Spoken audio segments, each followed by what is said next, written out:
Nikki Dunson, over to you. Good morning, everybody. It's such a pleasure to be able for you to join us here at Burgess Hill Girls this morning. So I have two students with me as well. So I have Malika, who will be giving you a bit of a taster of sixth form life and how she was supported on her arrival at the school. And I also have Mira. Mira's been with us since year 7. She's now in year 10, and she will be giving you a little flavour of boarding life. So welcome to Burgess Hill Girls. So I thought it would be really sort of advantageous at the minute to make sure that you understand where we are in terms of location and how really easy it is in order to get to us. So we are 40 minutes from London, Victoria, and about 50 minutes from King's Cross. We're 20 minutes from Gatwick Airport and about an hour from Heathrow. So we have a real advantage here of being able to be, just 10 minutes from the coast, which is really fantastic to take advantage of that. And also just about 40 minutes away from London, Victoria. So in terms of obviously rail and also car, it's just a great location for us to be in here in the southeast of England. So in terms of who we are a girls' school. We absolutely champion girls' education. We are really wanting to make sure that we do produce women of tomorrow who are prepared to go into careers, particularly around things like leadership, those STEM careers, all of those things which we absolutely champion. We do have a nursery right through to our sixth form here. But particularly our boarding age range is from 11 to 18, and they are year 7 right through to the sixth form. We have a small boarding contingency here, which again is a real advantage in terms of that individualised care that students have when they're with us. So you're looking at approximately 56 students of about the 470 of the senior school who do board, and they come from a range of different countries. We've got Mira, who is from Hong Kong here, and we've got Malika, who is from Uzbekistan.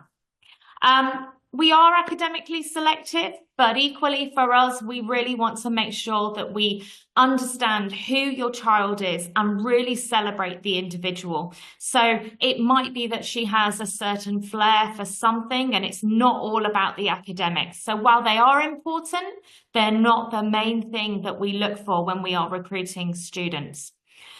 Really highly creative school. I'll tell you a little bit about the results a bit later on, but I think it's probably worth saying that for the past 4 years, particularly at A-level, our fine artists have got A-star A, and that has been a consistent figure for us, 100% A-star A across the last 4 years, particularly in art. We do textiles here as well, and obviously a huge range of drama and sport in the mix too. As I mentioned, the fantastic location is advantageous for us.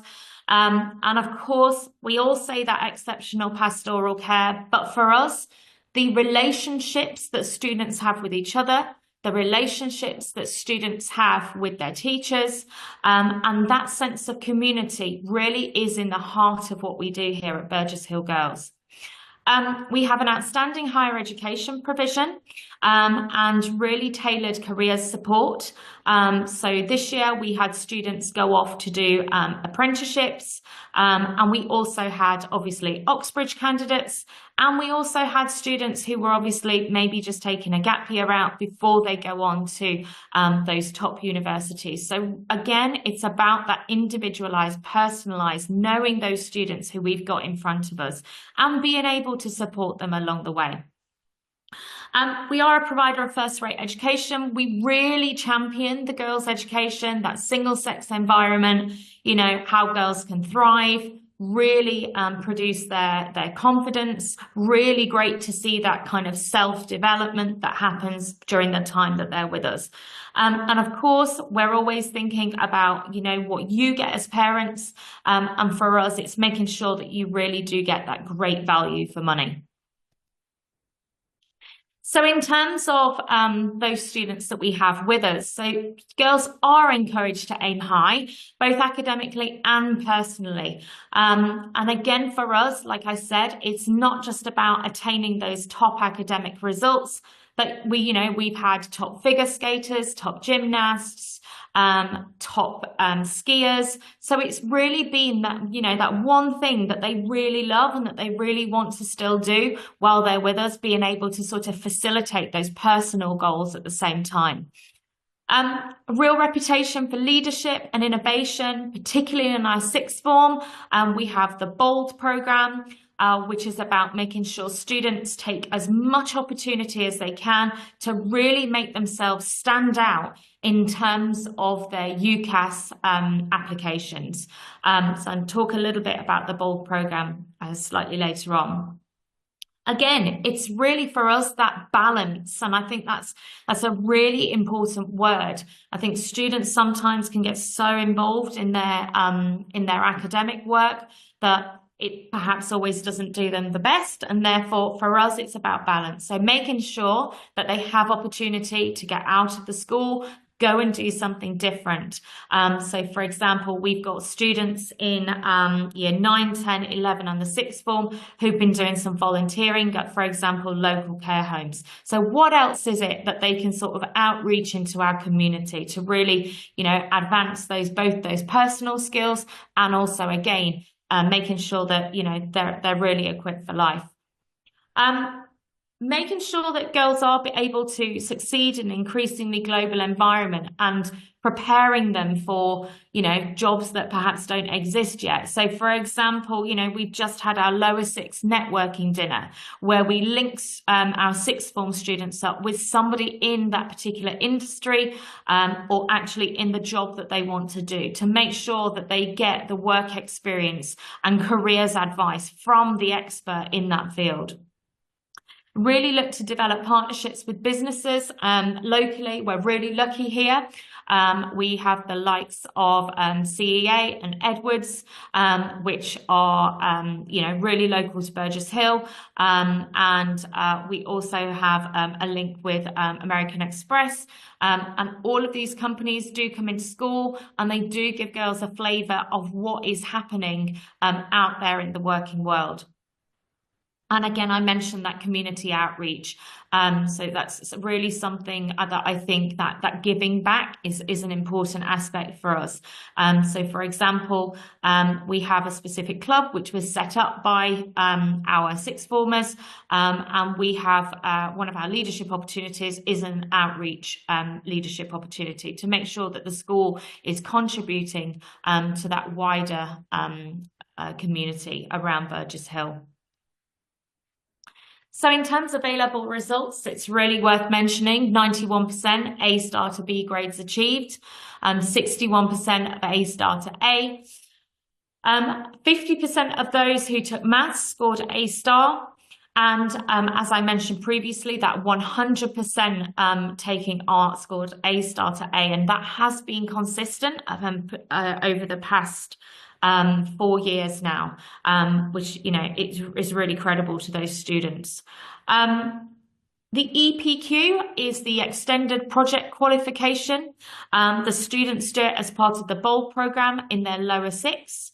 And you actually get the results around January time in your upper six, and it can go towards your UCAS offers. And again, 100% A-star A in the EPQ, which I think is something just a little bit different, and it gives students a little bit of an edge. It's a fantastic opportunity, and the students really succeed within that.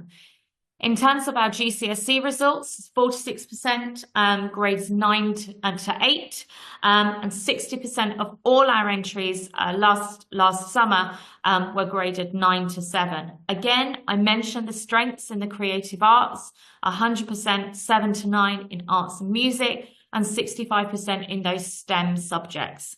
And we were ranked as the top girls' school in West Sussex 2023, which was fantastic. We are obviously 5-star rated in terms of that consistent performance for GCSE and A-level. And so, yeah, those academic results for us, you know, are absolute credit to the students who we have with us, and those aspirations that they really want to achieve, and those high expectations that those students set themselves. In terms of university destinations, so 93% of girls went on to university last year. Those who didn't went on to successful apprenticeship placements. And we had 2, I think, who took a gap year to get some work experience before they went. One particularly went into medicine, and she wanted to get some work experience around that before she actually went into that. 54% took up those places at Russell Group universities. And over 90% of those students secured their place at a first choice institution on results day. And what a fantastic day results day is for us in terms of being able to celebrate with those students. And, you know, I mentioned that individuality and that personalization and really knowing those students that we have in front of us. Girls applied for 96 distinct university courses from over 50 universities, both in the UK and overseas. And those courses range from things like game art to obviously medicine and dentistry, and also, you know, biochemical sciences, for example. So there's such a vast range, and it really depends on what those students want to do and finding the right university course for that student. In terms of the extracurricular program, we are more than just the academics. So huge range of sports and always something a little bit different. So the girls really excel here in volleyball, and we have, you know, we are situated 10 minutes from Brighton that has a sand volleyball court area, which is fantastic opportunity to play tournaments with other local schools in the area. So volleyball is something a little bit different. Students really enjoy the likes of badminton here too. And we do have a ski racing team, which adds just a different element. We have a local ski centre very close to us, where the girls go and train every week. Drama, we are just gearing up for this year's play. Last year's musical was absolutely fantastic. It was like, it's Les Miserables, and it's just like one of the West End performances.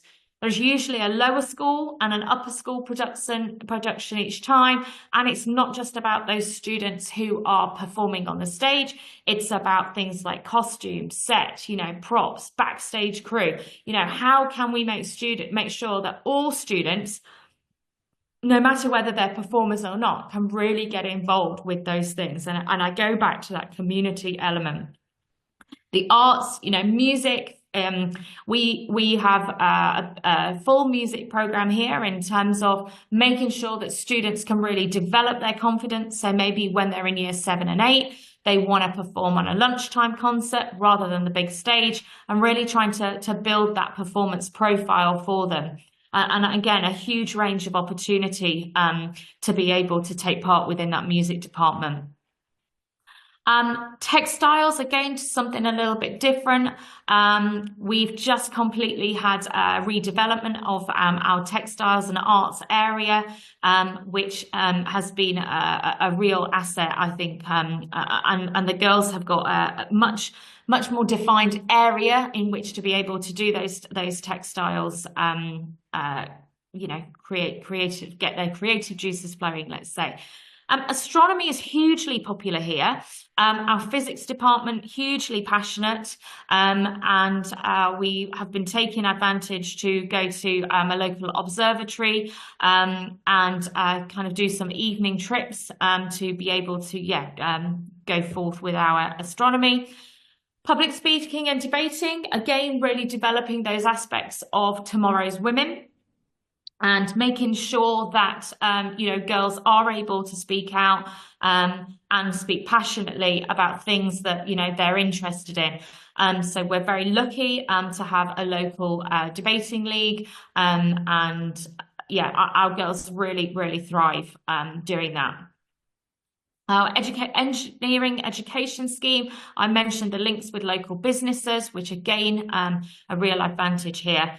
And students love taking part in the maths and science Olympiads. We had the Royal Chemistry Society here on site just Wednesday this week, with a huge range of about 40 other students joining us from local schools to take part in the top of the bench competition. In terms of boarding life, this is where I think it's probably a good point to hand over to Mira, and she will tell you a little bit about what it's like to be living here at Burgess Hill Girls. Hi everyone, I'm Mira, and for me, life as a board in this boarding house is a really wonderful, really awesome experience. And for me, like on a typical day, on a typical school day, I get up, get changed, and then we have breakfast. We have different meals every day, and then we go to school. Then after school, we have dinners, and then they're also like they can get picked by students as well. So then we can tell the boarding staff what we'd like to eat, and then they would obviously tell the kitchen, our office. And then after that, we occasionally have some evening activities. They're always very fun. If your child is like a very outgoing person, they get the activities to really getting to know each other in the boarding house. And if your child is more like introverted, we've got crafting, we've got baking with the other boarding stuff, so they're all very fun. And for example, at the weekends, we always have trips going out. For example, going to watch a film, TV shows, and anything like that. We've got ice skating or shopping or just like touring around the city, so all very fun. And for me, like I would say the most important thing that the boarding house had taught us is the independence that we get from it. And yeah, I'm very grateful. How do the boarding staff support you, Mira? I would say because I came here from in year 7, I was a bit shy in the beginning, but then the boarding staff would really encourage me. They would tell me, they would like kind of teach me how to do things and how to talk to other people. And then I would just open up, and then this is who I am now. Very good. Thank you very much. So it's great for you to hear it from somebody really who experiences our boarding life, firsthand. And we have 2 boarding houses on site. So one is slightly bigger than the other. One has about 37 students and the other one has 17. And obviously it's that 24-hour pastoral care. And because we are smaller boarding, it does mean that it really is a home from home. And it's just a fantastic environment for those students to be in. In terms of supporting students, and I think this is, again, really key. So it's that knowing our students who we've got in front of us. We cap our class sizes at 20, particularly in year 7, 8 and 9. So as we can make sure that we don't have too big form groups, and every week the students have a check-in with their form tutor, just to make sure that they're okay. Is there anything that's worrying them? And that really is something that I think is a great strength. And it all contributes towards that fostering that sense of community. And I think when people visit the school, they tend to talk about that warmth of the school. And it really is, for me, that community element.